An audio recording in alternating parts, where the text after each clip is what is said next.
Friends, आज मैं आपके सामने एक नए टॉपिक के बारे में कुछ बताने का प्रयत्न करूंगी और आज का विषय है टॉलरेंस, सहन शक्ति।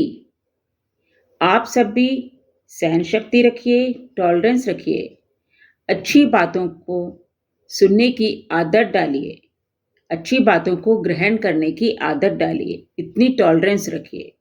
देखिए, हर व्यक्ति दुनिया में अलग अलग विचार का होता है, सबके विचार अलग अलग होते हैं और ऐसे में हर व्यक्ति का विचार एक जैसा हो यह तो हो ही नहीं सकता है। किंतु यदि व्यक्ति के पास सहन शक्ति होगी तो वह एक गुड लिसनर बनके दूसरे के विचारों को सुनेगा, समझेगा और उसे अपने जीवन में अपनाएगा और इसी तरह अपने विचारों को भी वह आराम से व्यक्त कर पाएगा, दूसरों को कह पाएगा। सबके पास सहन शक्ति तो होती ही नहीं है। आजकल के युग में सहन शक्ति का होना तो बहुत ही मुश्किल बात है, क्योंकि सब छोटी छोटी बातों पे ही क्रोधित हो जाते हैं, झगड़ा करने लगते हैं। सहन शक्ति है ही नहीं और इस सहन शक्ति का होना नितांत ही आवश्यक है। क्यों? विश्व में शांति कायम करने के लिए और आपसी भाईचारा बनाने के लिए।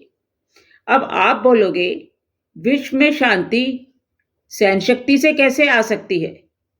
आ सकती है। जरा ध्यान से इस बात पे गौर कीजिए।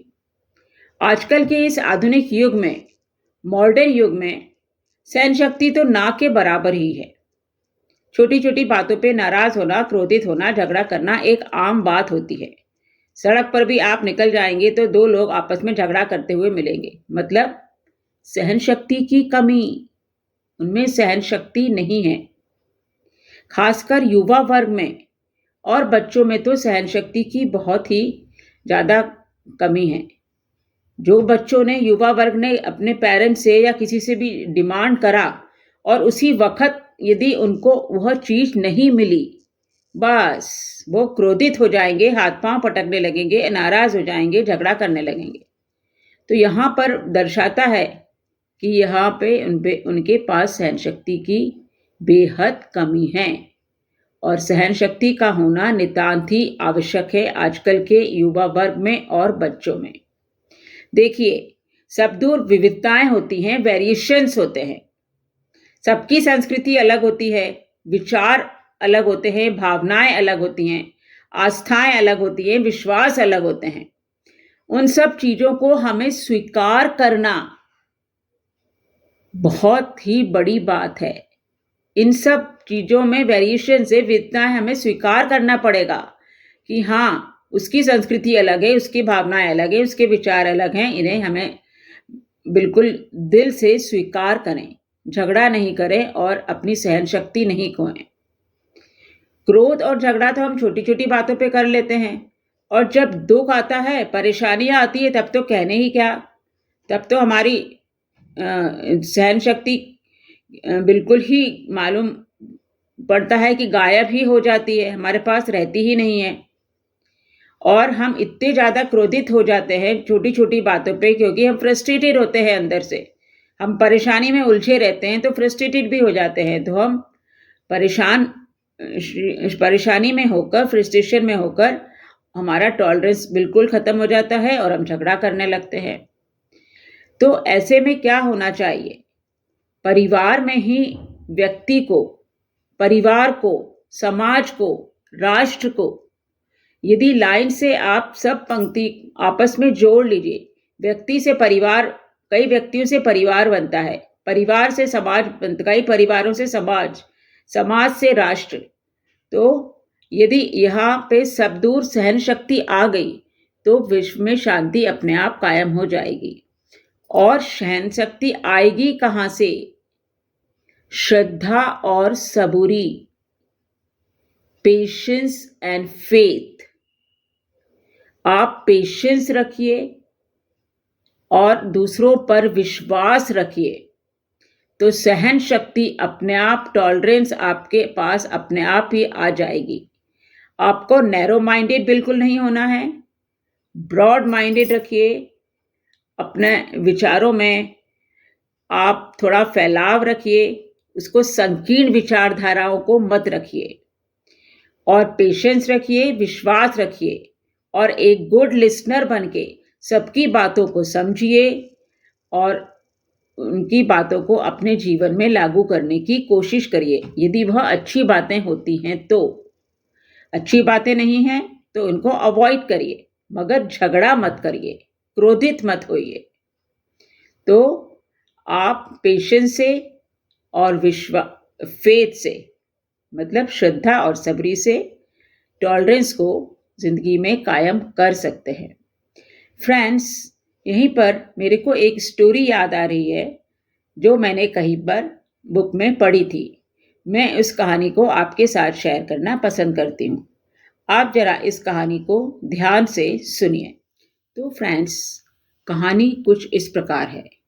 एक बार गंगा के तट पर दो साधु रहते थे।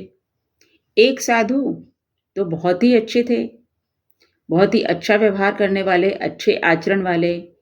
वो उनके आश्रम में बहुत सारे शिष्य भी थे जो उनकी सेवा करते थे, और साधु उन्हें अच्छे प्रवचन देके अच्छी राह पर चलने के लिए बोलते थे। मगर जो दूसरा साधु था वह अच्छी प्रवृत्ति का नहीं था, बुरे आचरण वाला था। वह इस अच्छे वाले साधु से जेलस फील करता था कि ये तो देखो कितना महान साधु है, सब इसका ही मान सम्मान करते हैं, मेरा तो कोई मान सम्मान करता नहीं है। तो वह क्या करता था, ये जो बुरा वाला साधु था वो रोज अच्छे वाले साधु के आश्रम में जाता था और उसको बहुत गाली बोलता था, बहुत अपशब्द बोलता था, बहुत बुरा बोलता था, और बुरा बोल के रोज उसके आश्रम में बोलकर वापस अपने आश्रम में आ जाता था। मगर ये जो साधु था वह उसको पलट के कोई जवाब नहीं देता था। वो मुस्कुराते थे और शांत बने रहते थे। तो उनके जो शिष्य थे वह बोलते थे कि गुरुजी आप कहें तो हम इसको भी कुछ कह दें, इसको बता दें कि इस तरह से व्यवहार नहीं करना चाहिए, इसको हम सीधा कर देते हैं। पर उस साधु ने कहा नहीं, यह अपने आप ही सीधा हो जाएगा, तुम्हें कुछ करने की जरूरत नहीं है। एक बार उस अच्छे वाले साधु ने एक फलों का टोकरा लिया और अपने शिष्यों से कहा कि जाकर उस साधु की कुटिया पे दे आओ। उन्होंने कहा अरे वह तो आपको अपशब्द बोलता है, गाली बोलता है, और आप उसको ही फल भेज रहे हैं। नहीं, हम नहीं जाएंगे। बोले नहीं, तुम दे के तो आओ, देखें क्या होता है। खैर वह शिष्य उसके आश्रम में गए और बोले कि यह फल आपको इन महात्मा ने भेजे हैं, आप इसे स्वीकार करिए। बोले उसने भेजे हैं? अरे अरे, किसका नाम तुमने सुबह सुबह ले दिया, अब तो मुझे कुछ खाने को भी नहीं मिलेगा, तुम निकल जाओ यहाँ से, मेरे को कोई फल नहीं चाहिए, यहाँ से चले जाओ। खैर वो शिष्य वापस टोकरी लेके घर आ गए, मतलब आश्रम आ गए। तो वह ऋषि ने कहा नहीं, तुम फिर से जाओ और उससे कहो कि यह फलों का टोकरा आप स्वीकार करिए। आप रोज जो सुबह सुबह मेरे आश्रम में आकर अमृत वर्षा करते हैं, उसके लिए आपको पर्याप्त एनर्जी लगती होगी, पर्याप्त शक्ति लगती होगी। तो आप इन फलों को खाइए और इनका रस पीजिए, जिससे कि आप आराम से मेरे पर अमृत वर्षा कर सकें। यह आपके लिए ही है, आप इसे ग्रहण तो करिए, आपको बहुत शक्ति की आवश्यकता है। तो जब साधु ने, उस बुरे वाले साधु ने ये शब्द सुने तो अरे उस पे तो मानो घड़ों पानी पड़ गया।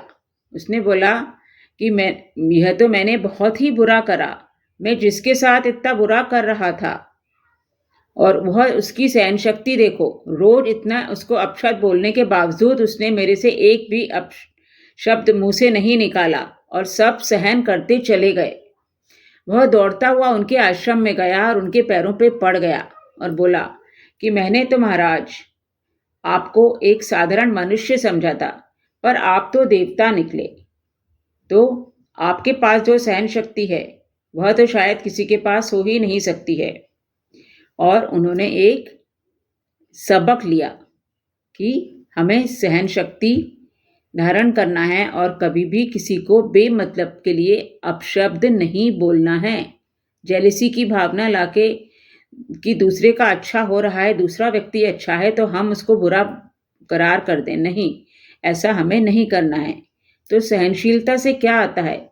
सहनशीलता से एक अनोखी मिठास आ जाती है रिश्तों में, एक अद्भुत सा संतोष, सेटिस्फैक्शन मिलता है हमें, और हमारे वातावरण में एक विचित्र सा अच्छा सा प्रकाश फैल जाता है और हमारे जिंदगी को प्रकाशमय बना देता है, रोशनी से युक्त कर देता है। सहनशीलता एक बहुत ही अच्छा गुण होता है और जो व्यक्ति सहनशील होता है उसे सब लोग पसंद करते हैं, उससे सब अटैच्ड हो जाते हैं, उसको उसके साथ रहना पसंद करते हैं। और यह टॉलरेंस के गुण आप दो चीज़ों से तो बहुत अच्छी तरह सीख सकते हो। एक तो एक सज्जन व्यक्ति से और एक चंदन के पेड़ से। देखिए, चंदन के पेड़ पे यदि हम कुल्हाड़ी मारेंगे तो वह लोहे की कुल्हाड़ी जो पेड़ को काटने में लगी है, वह भी चंदन की खुशबू अपने में ग्रहण कर लेती है, वह भी उसमें भी खुशबू आने लगती है। मतलब चंदन ने अपनी अच्छाई उस कुल्हाड़ी को भी दे दी। और इसी तरह जो सज्जन मनुष्य होता है, वह चाहे कितने भी दुष्ट व्यक्तियों के साथ रहता है, वह अपनी सज्जनता नहीं छोड़ता है। जैसा कि आपने कहानी में देखा कि वह दुष्ट व्यक्ति, वह खराब साधु रोज आके अपशब्द बोलता था, मगर उसने अपनी सज्जनता नहीं छोड़ी, अपनी महानता नहीं छोड़ी। तो आपको अपनी अच्छाई कभी नहीं छोड़ना चाहिए, चाहे आपको कितने भी बुरे से बुरा भी संग मिले। तो परिवार में यदि आप एक दूसरे का साथ बनाए रखेंगे, एक दूसरे के प्रति सहन शक्ति रखेंगे, तो व्यक्ति से परिवार में, परिवार से समाज में और समाज से राष्ट्र में अपने आप सहन शक्ति फैलती ही चली जाएगी और सब दूर शांति कायम हो जाएगी। बस आप श्रद्धा और सबूरी रखिए, पेशेंस और फेथ रखिए, शांति और भाईचारा अपने आप कायम हो जाएगा। तो मिलते हैं फिर अगले ब्लॉग में कुछ और अच्छी बातों के साथ। आप सब स्वस्थ रहिए, खुश रहिए और सहन शक्ति का गुण अपने में जरूर बनाए रखिए। अगर आपको ये ब्लॉग पसंद आया है तो इसे लाइक कीजिए, शेयर करिए, सब्सक्राइब कीजिए। नमस्कार, थैंक्स।